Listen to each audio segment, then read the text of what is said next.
Good afternoon, you guys. It's Saturday and I wanted to come today and just talk to you guys a little while. I've had a really lazy Saturday morning. It's almost 3:30 and I'm just getting out and about. I got up this morning and decided to be crafty. I was making jewelry this morning. I was making some chokers and some beaded bracelets, and yeah, just spending some time at home, just relaxing. And now I decided to take a walk, and I'm out in the park. This is a beautiful park. They have a lot of events here, and I just wanted to take a walk. This park also is the park where a lot of our homeless people sleep, so if I have to cut off abruptly, you guys will understand, because I'm not trying to get them in my videos, and oftentimes they'll walk up to you. And so I've been having to cut this video on and off and move around, because you know, they kind of migrate towards you, and I look like a tourist with the camera. So that's going to attract them. So hope you guys are having a wonderful day, and today I just want to briefly talk about sowing and reaping.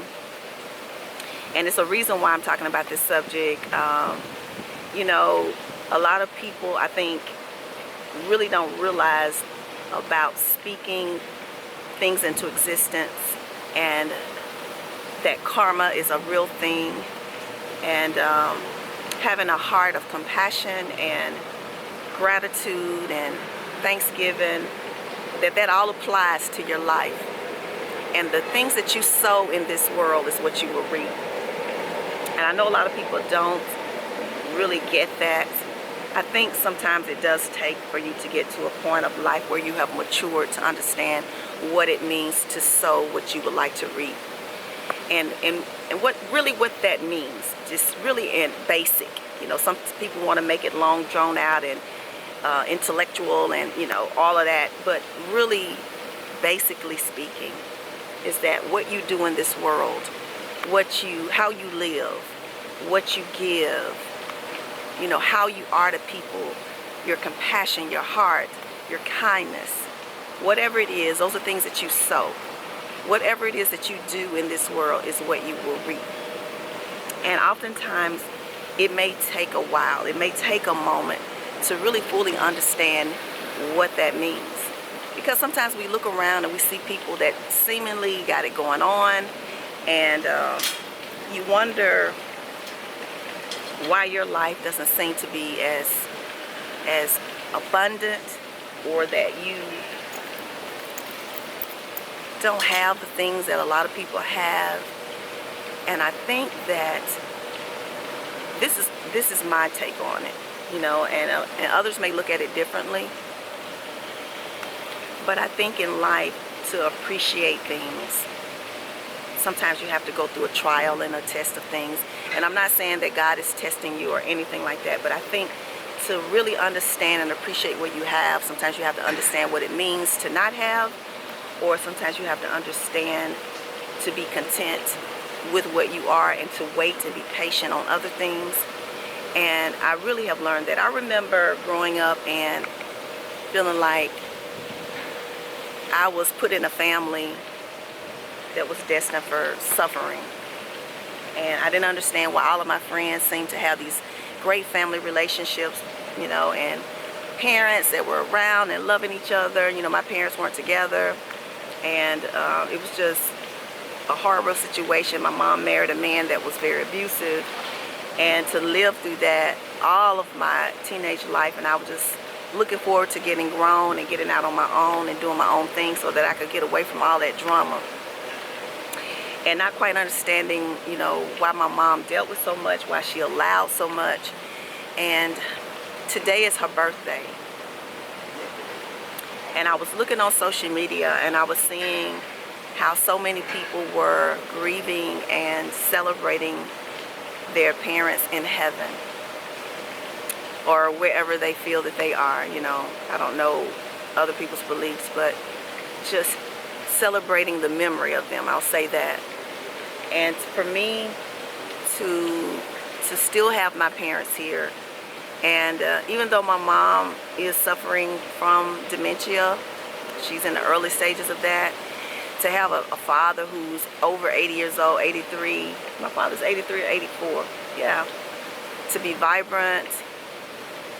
He has over 90 acres of land where he lives, and he rides four-wheelers and ATVs and motorcycles at 83, guys, and still be out building homes, and to just think how healthy he is at that age, and to have my mom that's still here and in physically good health, you know, and her mind is not as in good health, but physically she's in good health. And today's her birthday, and I actually just had a moment of appreciation for who she is and how strong she had to be to endure some of the things, even though that's not ideal to have to go through those types of things that she went through. To know that she sustained so much to make sure that we were content.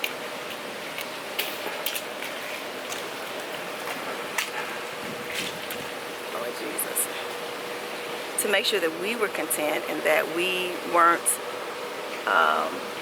having to suffer things as far as having the things that we need in life, and to grow up, you know. So where I carried so much anger for so many years about a lot of things, I had to resolve to let that stuff go so that I could live my life and I could be able to move on and be happy and have a fulfilling life. And to know that in order to have a good life, I needed to sow good things in this world, that I needed to put out what I wanted to get back, and that as much as I can, do good things for people. You know, sometimes you don't get it back. You know, you may do things for people and not really get it back, but to know that eventually that the universe will bring that back to me is what I'm doing. To be thinking that I won't be, Lord let me live, be retiring in like 2 years and still in my 50s, pretty young, pretty healthy, and able to still enjoy life and do the things that I enjoy doing, is a blessing, guys. And to be able to travel and see the world, that is what I'm hoping for. That is what I'm looking forward to, guys. And I realized that everything that my mom sowed, you know, passed down to me, because I don't know where I would have been. You know, what would have happened to me? Where would I have gone? You know, I'm looking at how horrible some things were, and some things should not have happened. But to know that she was dealing with a lot for us, and to have a good home, because I was fortunate that I didn't grow up in poverty, you know, and on that, you know, on a level that a lot of African Americans and people in general, but a lot of African Americans have to deal with. And I just had a great appreciation for her today in honor of her birthday. I just wanted to celebrate her, and I just been thinking about her, and she was a nurse, a RN. She nursed for nearly 40 years. So I just appreciate her. And so it's important for me to do good things out here as much as I can and reap those benefits, and that the generations behind me, my grandchildren, my great-grandchildren, my great-great-grandchildren, may have an opportunity to have a great life as well. So you have to have appreciation for the people that come before you. If you were fortunate to grow in families, I know it's some people out here that had to be taken away from their homes and live different ways, so I'm not minimizing any suffering. But for us that maybe hold grievances because of things we suffered growing up, or you know, just still harbor anger in our hearts, we have to think about things that we may have done. And I think about certain things and choices I made that my kids may look at and say, oh mom, that's just, you know, I didn't like that, or this wasn't great or ideal. But maybe later in life they'll understand some choices I made in order for them to have a better life. So I just wanted to share that it's always important that whatever you do in life, you always think about what is going to come. Try to sow good oats, try to do good things, try to live good, work hard, give back. And you may not see it in your generation, but the generations behind you, your children coming up behind you, may be able to benefit from those things. So I'm hoping that I can leave that legacy at some point. You know, even if my children don't see it on that level, maybe my grandchildren will, or maybe my great-grandchildren will. So yeah, I just got to thinking about that today, and I wanted to share it. sitting here in this park. Let me let y'all see what's going on around me. Here comes the trolley. And the African vendors are out here in the park selling their things out here on the corner. On that corner over there. Sitting under this big tree for shade. And the fountain here. This is where I'm at right now, guys.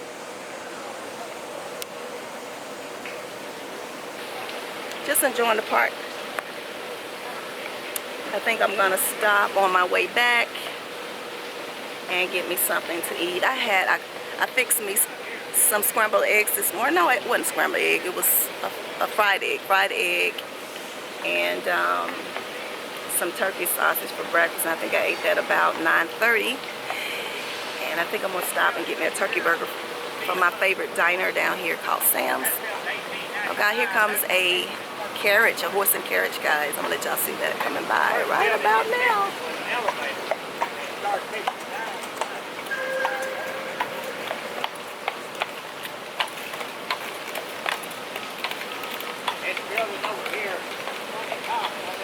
Get to see all kinds of things happening down here. But yeah, I'm just gonna enjoy being outside. It's pleasant today. It's probably like mid-80s. So it's not humid. It is hot, but it's not humid.